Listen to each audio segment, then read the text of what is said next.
Hey, my name's Izzy. This is Rolling Virtual Cards, coming at you with another Magic the Gathering video. This time we're finishing up the new cards from MKM, going over the Clue set. Handful of cards here that are brand new, that are interesting, lots of commanders, monocolored, fun cards. Let's get into it. Of course, we have all the characters from Clue. The whites, peacock, plum, scarlet, green, and mustard. So let's hit them up. First we have Apothecary White, 3 and a white for a 3/4 legendary creature, human cleric with vigilance. When you attack, you create a food token for each player being attacked. Pay a white and tap it. Tap X untapped foods you control. Create X 1/1 white human creature tokens. This is a fun card. This is a good commander. Let's go over the positives here. 3 and a white is 4 mana there for 3/4 with vigilance. Right there, that base stuff is great. It's a 3/4, so you can probably get in and hit someone, and you're going to be able to block relatively well. Next, when you attack, you create a food token for each player being attacked. This is going to, as long as you're swinging in with tokens, with your creatures, if you hit all 3 of your opponents, you're going to be making 3 food tokens. Then, it has vigilance, so it can use its ability and attack. A white and tapping it, you tap X untap foods you control, create X 1/1 white human creature tokens. This is fantastic. This allows you to just, those 3 you just created that turn, you can pay a white and tap her, and those 3 become 3 humans, who can then attack next turn for you, because it's when you attack. So, Apothecary White does not need to attack. She can just sit there.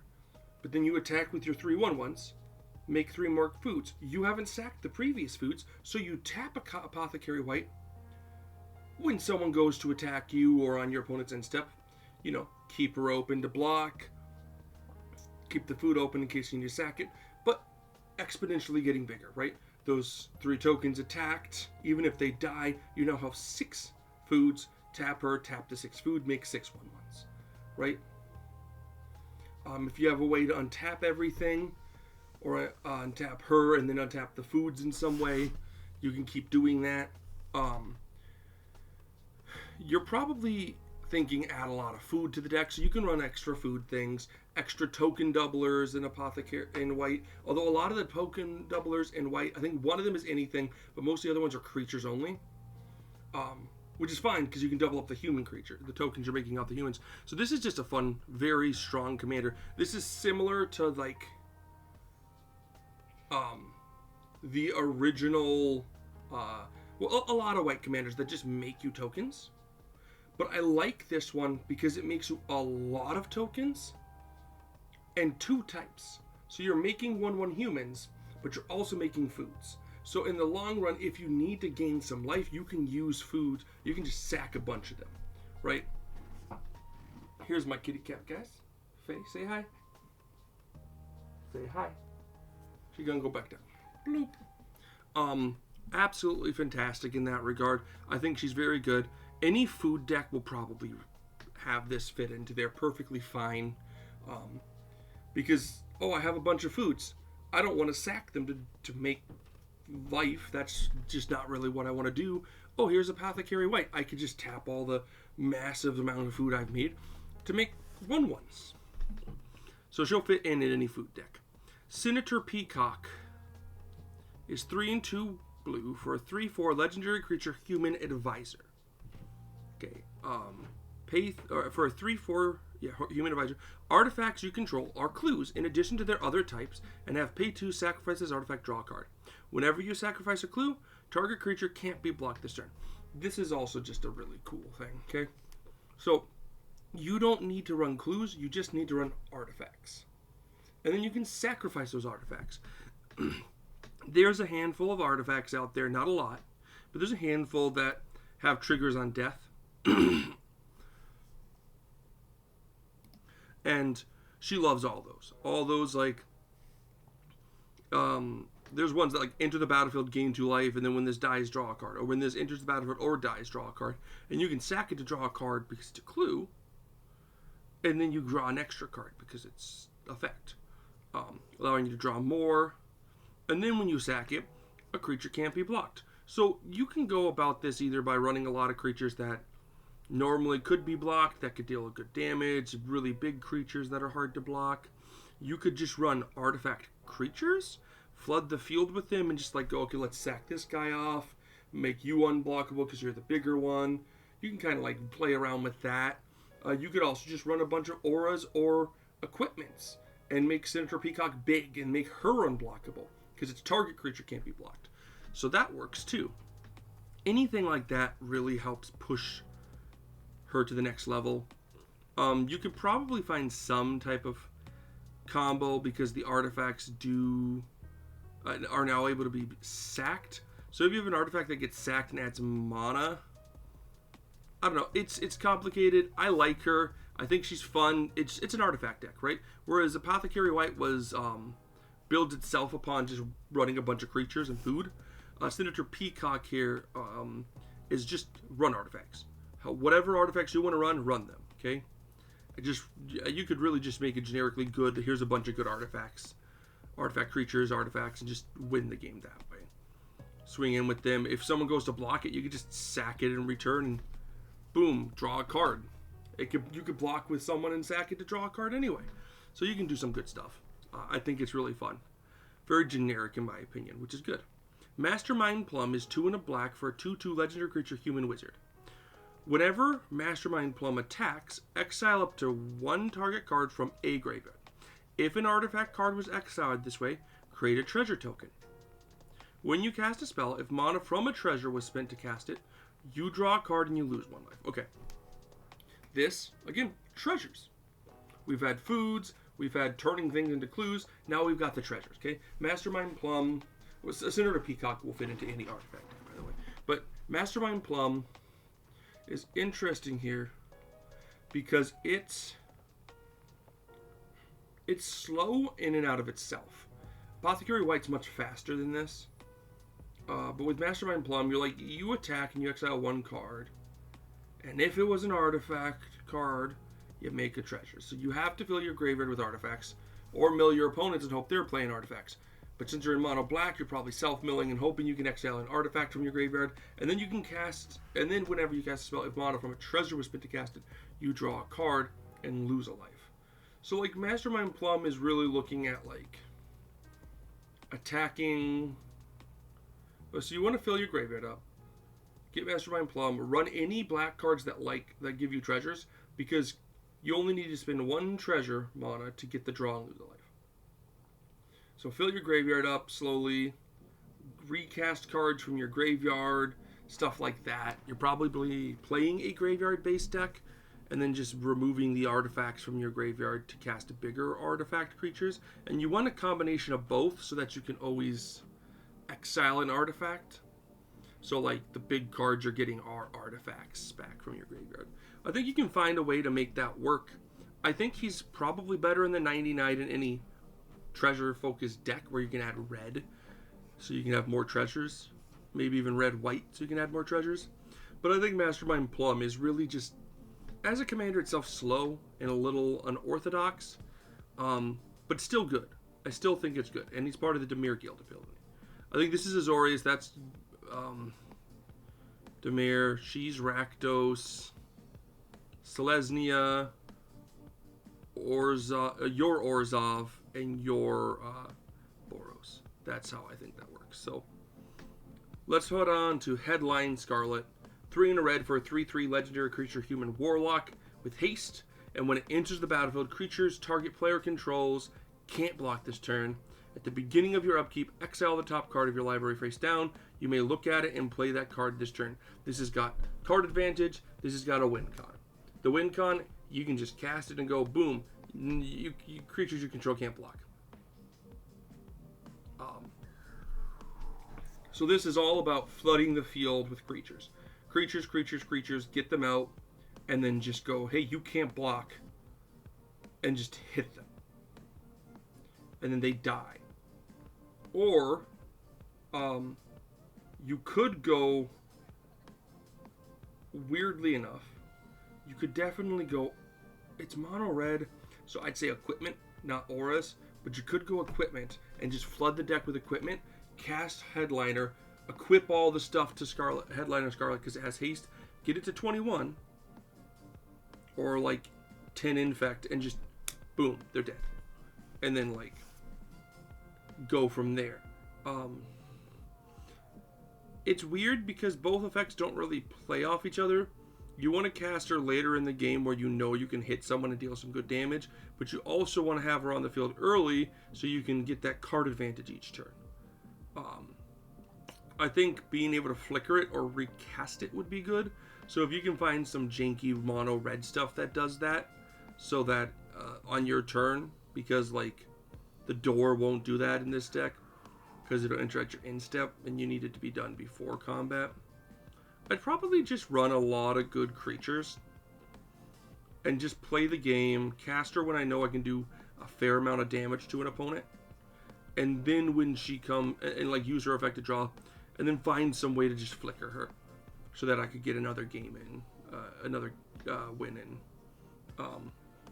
I like her. I like the card advantage. I like the not being able to let her be blocked. And I like her art too. I love the dress. Okay, Emissary Green. Look at how shady that guy looks. I don't trust him one bit. I don't trust any of these guys, but especially him. 4 and a green for a 3/3 human advisor. When Emissary Green attacks, starting with you, each player votes for profit or security. You create a number of treasure tokens equal to twice the number of profit votes, and you put a 1/1 counter on each creature you control equal to the number of security votes. Okay, so you are going to only ever get 1 profit, and you're going to get a bunch of security. Okay, so you're going to choose profit every time and make sure, and that's going to give you 2 treasures, and the 3 other opponents are going to be choosing security, and that's going to get you 3 1/1 counters on each creature you control. Okay, because people in Commander do not think that large creatures are better than mana. Mana treasures much higher than the lower to the ground. Oh no, your creatures are bigger, right? But this is great because you can just flood your deck with elves. And I know, elves, why elves? Run any creatures, but elves give you ramp. Right? You can run any creatures that draw you cards. You just want to flood the field with low-cost creatures. Cards that let you draw any of those, that combat damage, draw, stuff like that. Because of how many 1/1 counters you're getting on there, you do not really need to worry about the doubling or the additional 1/1 counters, because they're most likely going to give you 3, and that's enough. Find ways to give your stuff trample or some other evasion, and just get in there and just hit people. I think it's great. I love everything about him. He's just a good green commander.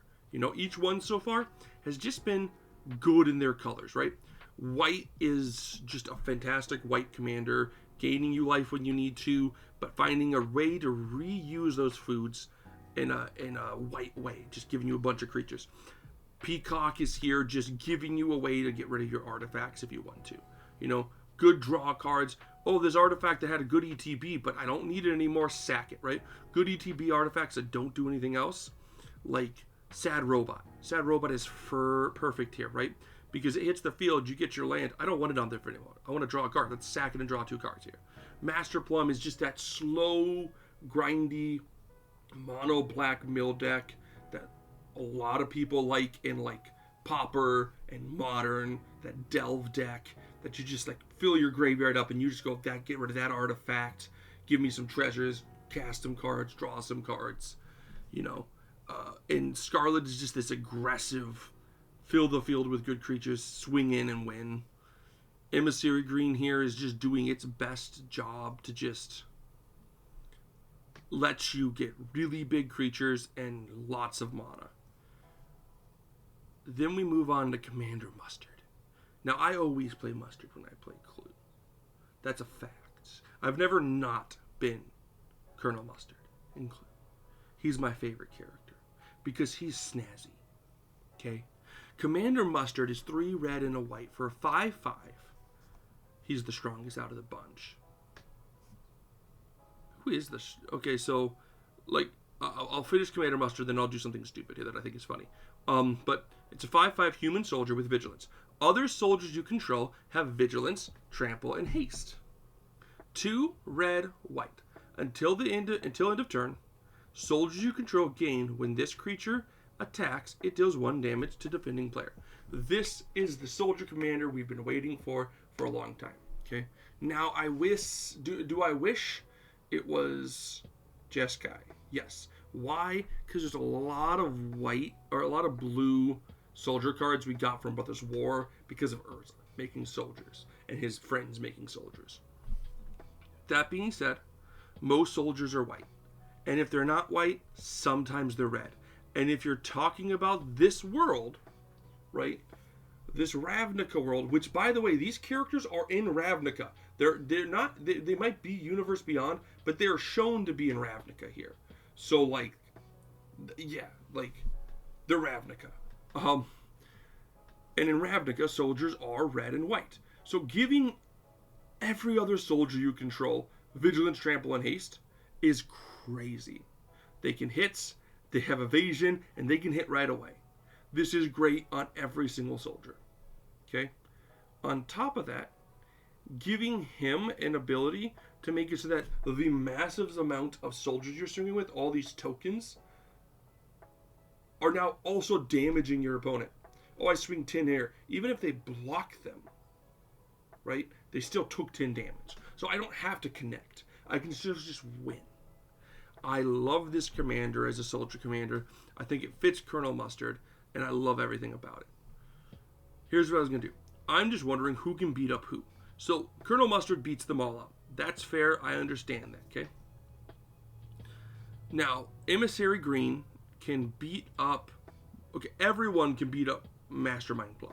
Okay, Plum is the weakest. It's a 2-2. He can't even take anyone out. Okay? Both Scarlet and Green can be taken out by Senator Peacock and Apothecary White because they're 3/4s. So, ranking them in the strongest, like power scaling them, at the bottom you have Plum. Plum just gets wrecked by all of them. Right above Plum, you got Green and Scarlet. Now, if I was going to choose one or the other, I would probably say that Green is stronger because he can't... Maybe Green is stronger here, okay? Hear me out, right? So, like, Mastermind Plum is, like, the weakest. He can't get stronger. And, like, yes, Senator Peacock and Apothecary White, like, Peacock and White can take out Green in his base form, right? So base form Green and Scarlet are the second weakest, right? So I'm going to go Plum, Scarlet, base form Green. Those are on the same level. Base form, yeah, so then you got Senator Peacock and White right next to each other. They're 3/4s. They can't take each other out, but they can take anyone below them out, right? They just bounce off each other. They can't be buffed, right? Above that, you got Commander Mustard. But above Commander Mustard, you've got Emissary Green, true form, right? This is the next level. This is empowering up. He attacks and everyone votes, okay? Now, if your opponents all vote for security, he becomes a 6/6. If you vote for security, he becomes a 7/7, okay? All it takes is 3 people voting for security for Emissary Green to be stronger than Commander Mustard. And since we already went over that they almost always choose security because they don't want to give you...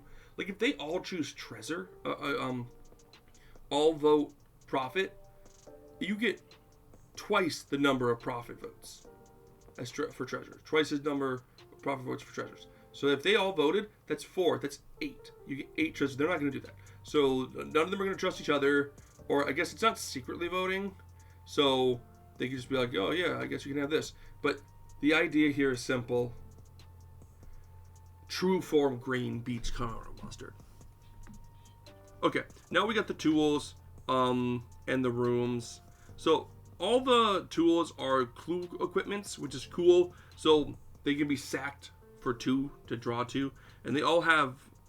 oh man, they don't have equipment. Why do you have equipment 3? Everyone was all cool, and then you had to have equipment 3. Everything was 2. But anyway, Wrench is a white for an artifact clue equipment. Equipped creature gets +1/+1 and has vigilance. And pay 3, tap it, tap target creature, and then you can sack. It's fine. I mean, like, if you really need a way to give something vigilance, that's fair. And if you really need a way to have something else hit someone, you could run it. A Candlestick, equipped creature gets +1/+1 and has whenever this creature attacks, surveil 2. This is way better than Wrench. Being able to attack and just surveil 2 every time is good. Lead Pipe, equipped creature gets +2/+0, so that's not even that good of a buff. It's an okay buff. When equipped creature dies, each opponent loses 1 life. Okay, cool. I guess like if you equip it to like for 2 mana, if you want to equip it to something that dies, it's weak sauce. Knife. As long as it's your turn, equipped creature gets +1/+0 and has first strike. That's okay. I guess if your commander has Death Touch, it's good, but eh. Rope. Or Trample. No, not Trample. Sorry. Death Touch is what's good with Trample. Rope. Equipped creature gets +1/+2 and has reach and can't be blocked by more than 1 creature. I like that. Can't be blocked by more than 1 creature is usually nice. Makes it harder to kill them, so they can get their attack triggers in. Candlestick's the only good one, in my opinion. Okay, all these rooms, every room, they have 1 for each color pairing.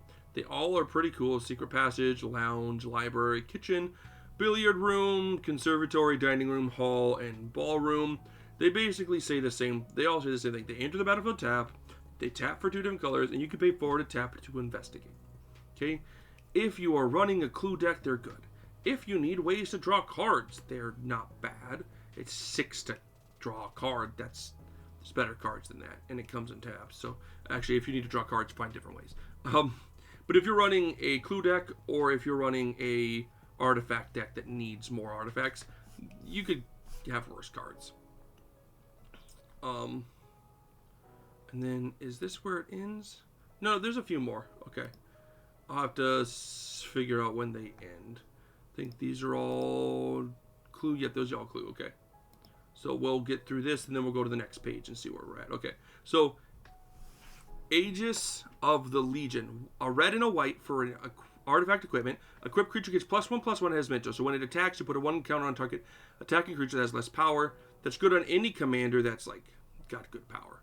When equipped creature mentors a creature, put a shield counter on that creature. I don't like that. What? When equipped creature mentors a creature, put a shield counter on that creature. What is that creature? The creature it mentored?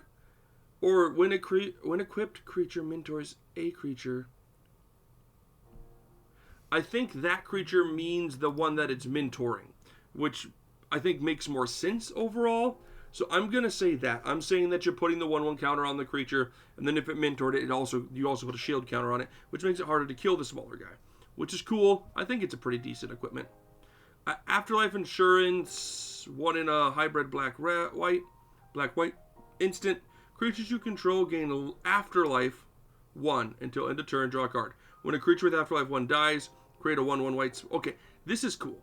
This is cool because it replaces itself with the draw, and then if someone goes for a board wipe, casting Afterlife Insurance, and then like your 5 creatures all become, like they die, but you get a bunch of 1/1 white black spirit creature tokens with flying. That's pretty good. I like that as a reassurance. Amzu Swarming Hunger. This is a legendary creature, specifically only in here with cool insect creatures. 3 black green for a 3/3 legendary creature insect shaman. Flying Menace. Other insects you control have Menace. Okay. Right there. I already like this guy, right? 3/3 Flying Menace. You're hitting people very easily. Other insects having Menace is gross. When 1 or more cards leave your graveyard, you may create a 1/1 black and green insect creature token. What are these guys sitting at price-wise? I'm literally curious. Oh, they're not even out in TCG. That's... I don't know if it's come out yet. I'd have to double check. But yeah, put a 1/1 black and green insect creature token. Then put a number of 1/1 counters on it equal to the greatest mana value among those cards. Do this only once each turn. Okay, so you don't want to repeatedly do this. What you're looking at is like, you get it out, you can hit people, but then like, you got a way to just, I'm going to return a creature card from my graveyard to my hand, right? And you make a 1/1 black insect creature token. Then, like, the guy I returned is a 5 mana, right? So you're going to put a 1/1 counter on it equal to the greatest mana value. If you return like 3 cards, you choose which one. But like if it's a 5 mana you're returning, boom, it gets more. And if you can do this multiple times per turn, or per people's turn, it triggers once each turn. I'm thinking of a card. Let me see if I can find it. Give me one. Here's the card I was talking about. Phyrexian Reclamation. 1 black, enchantment. Pay 1 in a black, pay 2 life, return target creature card from your graveyard to your hand. This is an instant speed thing. So something like this, or other cards similar to that with Amzu Swarm's Hunger, means each turn you can return a creature card from your graveyard to your hand, and then get a 1/1 and put a bunch of 1/1 counters on them. And it's an insect, so it's going to have menace. Something like that is just, you're looking for stuff like that, where you can just go return. So you want to run a self-mill deck, ways to return stuff to your hand on each person's turn that's repeatable, because it just has to leave the graveyard. You can also find ways to exile stuff from your graveyard. There's plenty of those ones that like exile stuff from your graveyard and makes like a sapling that's repeatable, and just do it. Make sure it doesn't say sorcery speed. Like, you can only do this at sorcery speed. Like, you want to do it at instant speed once on each person's turn, so you can get a big black, green, a big insect each rotation, and then just swing in with these big guys. I think it's interesting. I like it. I think it's flavorful. A Boros Strike Captain's 1 and hybrid red white 3 for a 3/3 Minotaur Soldier. When Boros Strike Captain and at least 2 other creatures attack, exile the top card of your library. During any turn you attacked with 3 or more creatures, you may play that card. Okay, it's card advantage in Boros. If you're running soldiers or swinging in a lot, this isn't a bad. Carnage Interpreter. That's a lot of ERs. 1 hybrid red black for a 3/3 Devil Detective. I like that art. It's creepy. When it enters the battlefield, discard your hand, then investigate 4 times. Okay, as long as you have 1 or fewer cards in your hand, Carnage Interpreter gets +2/+2 and has menace. Okay, so not only do you just drop your entire hand, you also have a great way. In the next turn, it's a 5/5 with menace. That's not bad. Plus, you have all these clues. So if you're running a clue deck, this is great. If you're running an artifact deck, this is fantastic, because you can flicker this guy and just, oh no, I lost my hand that I don't have, and just go investigate, flood the field with my clues. This is a really good card in my opinion. In that respect. Conclave Evangelist is 3 hybrid green white for 4/4 Elephant Cleric. Myriad. Okay, so when it attacks one opponent, you make 2 copies. And then when it deals combat damage to player, create a token that's a copy of Conclave Advocate. That is gross. I love this. These cards are really good in my opinion so far. They all do great in these color pairings, and Conclave Evangelist is hilarious because if you swing, it doesn't have a way to be trample, or if you can find a way to give all your creatures trample or flying, that'll be great for this guy. But if you hit them, boom, boom, boom, you make 3 copies. Then the 3 copies attack, and they make 2 copies, 1 for each opponent. They all attack. If they all hit, right, you're exponentially getting larger. So you go from 1 to 4, and then those 4 people hit, and each one attacks, making 2. So the 4 becomes 2, 4, 6, 8. The 8 hits, each one making a clone, giving you 16. Like, this goes out of control very fast. I like it. Great finisher. Corporal Projection, are blue and a red for a sorcery. Target creature you control gains Myriad until end of turn. I love getting creatures Myriad, especially we're not commanders. Well, maybe I like giving it to my commanders if they have a cool ETB. Yeah, they die, but like, who cares? Like, come on, guys. Oh, a Myriad. Overload. When you cast this spell for overload cost, change the target to each. Each creature you control get. Okay, that's a win con. For 3, 4, 5, 6, 7. For 7 mana, you just get to go, all my creatures have Myriad. Swing. They're all hitting everyone. Yeah, that's actually pretty good. And they all have like flying. And you got like, if you got 5 tokens, here's like, if you got 20 tokens, like 20 drakes or something. Now you've just got 20 drakes hitting everyone. So just calculate it, cast it. And again, the Myriad works on a commander if they have like a death trigger or an ETB. So let's see. Not sure when. Okay, that one's not new. Are you new? Okay, that's where the new one's in, right there. So yeah, we're talking up to here. Not a lot of. Okay, that works. Not a lot here. Oh, okay, maybe more than I thought. Covetous Elegy is 4 white, black for a sorcery. Each player chooses up to 2 creatures they control, then sacrifices the rest. Then you create a tap treasure token for each creature your opponents control. Oh, okay, that's not bad. You can't use the treasure right away, but like as a 6-drop board wipe, that's up to stuff. Everyone's keeping 2. So if each opponent has 2 creatures, 2, 4, 6, you can have up to like 6 treasures. That's not bad. A Demir Strand Catcher is 2 blue black for a 3/3 fairy rogue with flying. When you attack, surveil X, where X is the number of opponents being attacked. Okay, so if you attack all 3 opponents, you're surveilling 3. At the beginning of each end step, if 3 or more cards are put into your graveyard from anywhere other than the battlefield this turn, draw a card. Okay, and then if you drop all 3 into the graveyard, you draw a card. I think this is good in any mill deck, because if you're like milling or like self-discarding, you're going to get the draw effect, and then the surveilling is not going to be bad either, even if you just get 1 surveil off the attack. If you hear that noise in the background, it's my cat playing with her toy. Ecstatic Electromancer. 1 blue-red for a 2/3 Goblin Wizard with prowess. Whenever Ecstatic Electromancer enters the battlefield or attacks, you may discard a card. If you do, draw a card. Okay, they are legal in Modern. I was just double checking.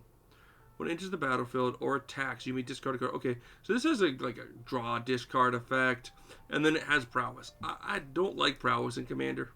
I think it's a little weak sauce, and the card draw is okay. Weakest card so far. It is a common or an uncommon. Frenzied Gore Spawn, 3 black-red for a 4/4 horror. When it enters the battlefield, for each opponent, go target creature that player controls. Okay. Whenever 1 or more creatures attack one of your opponents, those creatures gain menace until end of turn. Okay, I like that. I like that. That pushes your opponents to attack them. Force them to attack. Then you go, hey, if you do attack them, your creatures gain menace, so they're more likely to live. Cool. And then your creatures are going to gain menace when they attack. Everything about that's great. And I love horrors because they're just interesting. Furious Spine Splitter is 2 red green hybrid for a 3/3 Ogre Warrior with trample, and at the beginning of your end step, put a 1/1 counter on it for each opponent that was dealt damage this turn. It's okay. I mean, like, if all 3 opponents were dealt damage, it becomes a 6/6, and the next turn a 9/9, and then a 12/12. It's not great. Herald of Ilharg. I like that. I like how Ilharg has his boar friend. 2 red-green for a 3/3 boar beast with trample. Whenever you cast a creature spell, put 2 1/1 counters on Herald of Ilharg. If that spell has a mana value of 5 or greater, Herald of Ilharg deals damage equal to the number of counters on it to each opponent. Okay, this is great in any deck that likes expensive creatures, right? So you cast a creature, it's going to get big, right? But if you cast a creature that's 5 or more, it becomes 5 and deals 2 damage to each opponent. And then the next time, it's going to become 7, and it's going to deal 4 damage to each opponent. This can get out of control pretty fast, especially if you cast a bunch of small creatures. And it's like, oh, it's got 12 counters on it. Then you just cast a big creature. It goes up from 12 to 14 counters, and then you just ping every opponent for 14. I like that. I'd like this as a commander, actually. That'd be cool. Incriminating Impetus is 2 and a hybrid black-red for an aura, enchantment aura, enchant creature. When it enters the battlefield, suspect enchanted creature. Okay, so you choose your own creature, give it menace, or choose an opponent's creature, and all of a sudden, it can't block. Enchanted creature gets +2/+2 and is goaded. Okay, I like this. I like suspect because it's both an offensive and defensive option. Or like a double offensive option, and this does everything. So like, if you choose to put it on yourself, your creature's getting +2/+2 and has menace. So your commander's going to be able to hit harder and hit easier. On the other hand, if you put this on an opponent's creature, that creature is so that creature can't block you and must attack an opponent. Is bigger so it's going to deal more damage to the opponent's attacking, and it has menace, so it's going to be easier for them to hit your opponent. I love cards like this. I think it does a lot. I don't think you'll see it, unfortunately, because like it's such a weird card. It's one of those weird cards where like it does a lot, but no one knows about it. No one cares about it. It's a 3-drop. It's not actually removing the creature, but that's the thing. Like, you will cast this on like a big Eldrazi or like their commander. Forcing their big creature to just swing out at your opponents is so much better than killing it. Lavinia, foil to Conspiracy. 1 hybrid white-blue, hybrid white-blue. For 2/3 legendary creature, human detective. I'm mad that they put Lavinia into the clue set and not the actual set, but I just like Lavinia. So it's through 2/3 legendary creature, human detective with vigilance, and whenever you cast your second spell each turn, you investigate, and you can tap it to add 2 and activate only during an opponent's turn. So literally that's just so you can sack a clue on your opponent's turn. Yeah, you're just playing a control deck. That's all this is, and Lavinia's always been a control deck. You get this card out, you can technically attack with it, and then you just cast 2 spells on each opponent's turns. Run all the cantrips you want, run counter spells, run interaction, and just draw cards. And just run a combo that you're trying to find. Or approach from the second sun as a win con. Like, there's a lot of just win cards in these types of decks, and you can just do it. Tressa-Decaphile. Tressa-Decaphile. The one where you need 13 cards in your hand, and at your upkeep you win the game. This would work perfectly there because you're going to investigate and draw a bunch of cards, and you're cantripping to draw a bunch of cards. So, yeah, like, this is a great Tressa-Decaphile deck. In the 99, yeah, any deck that's casting spells on your opponent's cards, like a control deck, this is great. Or a clue deck.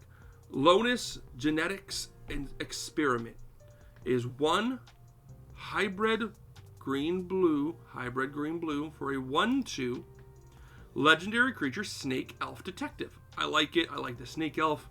It has evolved, so this is the first, I think, legendary that we have that has evolved. I like that. So whenever a creature enters the battlefield, if it has more power or more toughness, you put a 1/1 counter on Lonus. So if you cast like a 1/2, doesn't count, right? But if you cast a 0/3, poof, it gets a +1/+1 counter. If you cast like a 10/10, poof, it gets a 1/1 counter. Whenever one or more 1/1 counters are put on Linus, investigate that many times. Whenever you sacrifice a clue, put a 1/1 counter on another target creature you control. That's also cool. So now the creatures you cast, because they're big, they're going to evolve Linus. Linus is going to get a 1/1 counter. That 1/1 counter is going to make an investigation, and then you're going to and you're not just worrying about the evolving. You're putting a bunch of 1/1 counters. Put 5 1/1 counters on target creatures. Linus, 5 1/1 counters. Oh look, I make 5 clues. Sack the clues. Put 5 1/1 counters on this guy. Each one is an individual trigger, so they're each going to double up the 1/1 counters. Since it's low 1/1 counters, like a bunch of one-time 1/1 counters, you run those double ups. So that way, like the 5 1/1s that are individual triggers are 10. I like it. If you like clue decks that also are 1/1 counters, this is a very interesting deck. That's about all it's doing. Memory Vampires, 4 blue-black for a 4/4 vampire detective. There's a dead guy underneath him. Flying, when it deals combat damage to a player, any number of target players each mill that many cards, then you collect Evidence 9. When you do, you may cast target non-land card from defending player's graveyard without paying its mana cost. So if you can exile 9 mana worth cards in your graveyard, and each player mills that many cards, so you hit them for 4, you'd want everyone to mill 4, including yourself. Then you find 9 mana worth of cards, like 4/4/1 or like 3/3/3, right?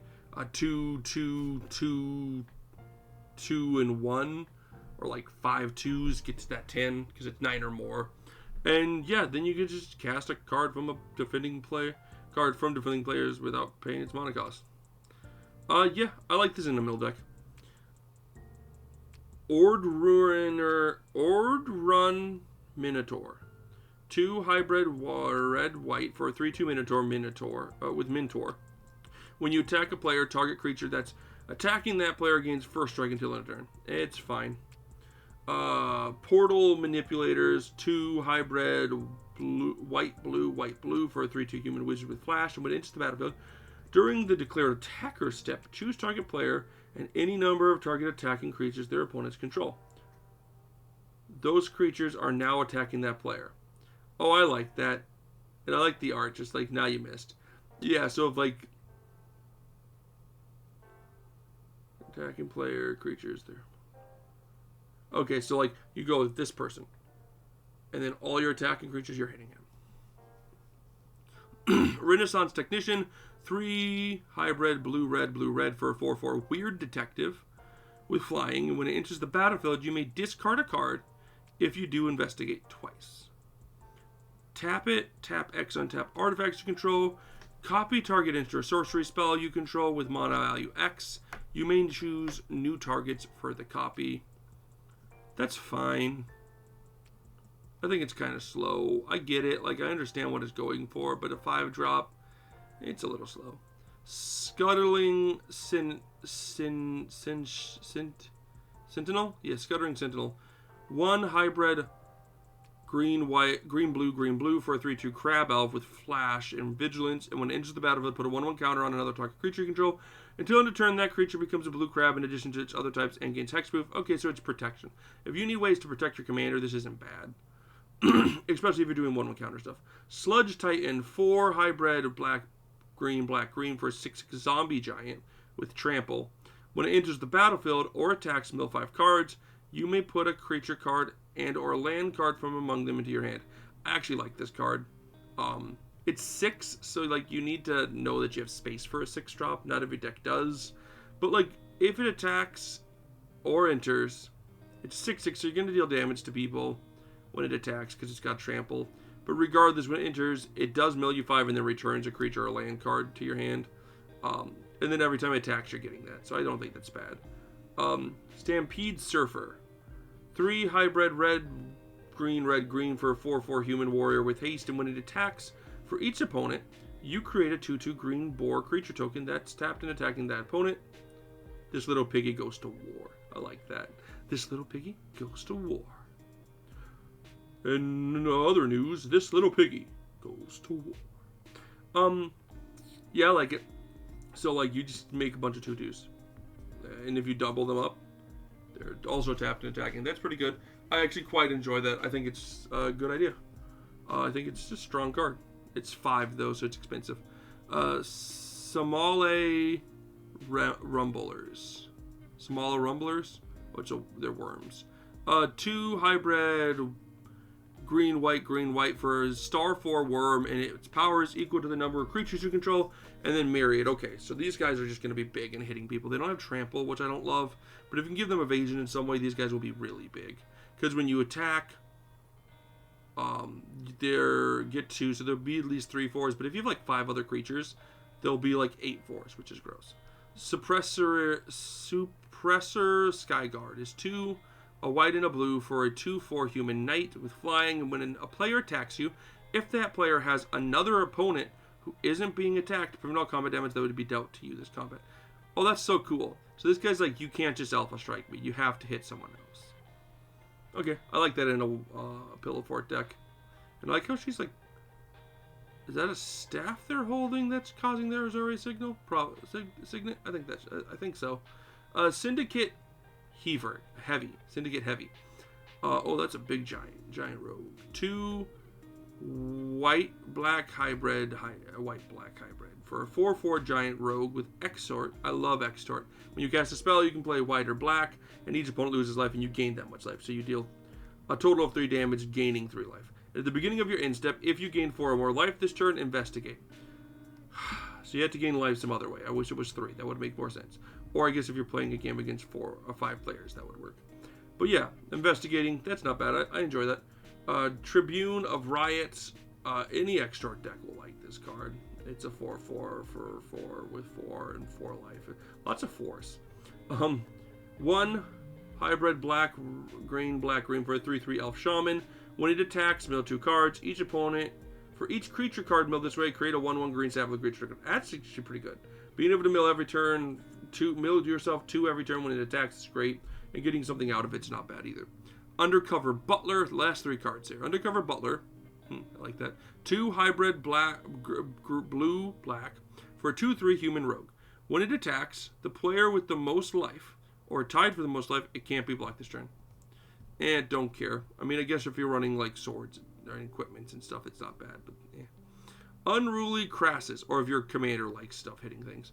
Unruly Crassus is 1 green blue for a 4/4 creature, shark octopus lizard.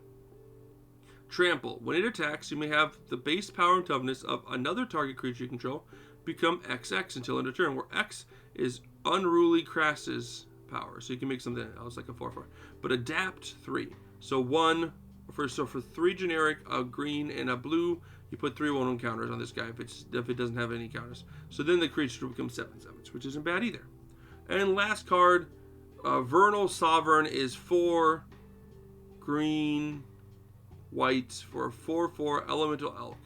When it enters the battlefield or attacks, create a green and white elemental creature token with this creature's power and toughness are each equal to the number of creatures you control. Okay, so it enters with something, and then it can just keep getting more and more. I'm just double checking. I don't think there's any. Yeah, I think everything else is reprints. So, not a bad card. But that's all the new clue stuff. I think a lot of them are fun. I like a lot of the commanders. Take a look at them. I'd probably buy all these as singles if I were you. I wouldn't really buy the thing. I mean, unless you like Clue a lot, and you're just not guaranteed to get everything. But a lot of these are expensive, like $8 for Miss White. Peacock is $9, because you're not guaranteed to get these guys out of the deck. 8. Scarlet is, yeah, it's looking like they're almost all like sitting at like $8. So that's annoying. What about like the candlestick? 4, yeah, like the wrench is a bad card, but like $4, okay? So really weird. They're getting expensive because you just can't get them. So no one bought the set, the clues. So I like it. I think they're all fun commanders and fun cards. So have fun messing around with them, guys. Don't forget to like and subscribe. Have a fun day. Peace.